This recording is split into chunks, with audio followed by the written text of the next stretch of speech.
ले जी, ड्रामा हमारा शुरू होना है जुमे से। और हमेशा की तरह एक खूबसूरत और मयारी ड्रामा। और इस मर्तबा ड्रामा जो है वो टॉप क्लास का ड्रामा है, क्योंकि ये सारी मीठी प्यारी कास्ट यहाँ मौजूद है और आप भी सारे मीठे और प्यारे दोस्त हैं जो ड्रामा देखने के लिए आते हैं। और मीठे और प्यारे लोगों के लिए ड्रामे का नाम भी हमने रखा है मीठे प्यारे। क्या नाम है जी? मीठे प्यारे। मीठे प्यारे।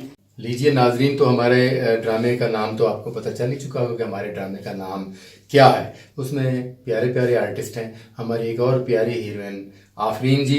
ऐसा ऐसा एक एक करके एक्टर आपके सामने लाऊंगा और आप सब लोग आफरीन जी की खूबसूरत आइटम्स और उनकी खूबसूरत अदाकारी को देखने के लिए आते हैं और हमेशा सराहते हैं। और जितने प्यारे आप हैं, आपको पता है आप क्यों इतने प्यारे, इसलिए कि हमारी मेन स्टार बहुत प्यारी है। और इसलिए कि ड्रामे का नाम भी मीठे प्यारे है। जुमा 30 नवंबर से इंशाल्लाह मीठे प्यारे। क्या नाम है जी? मीठे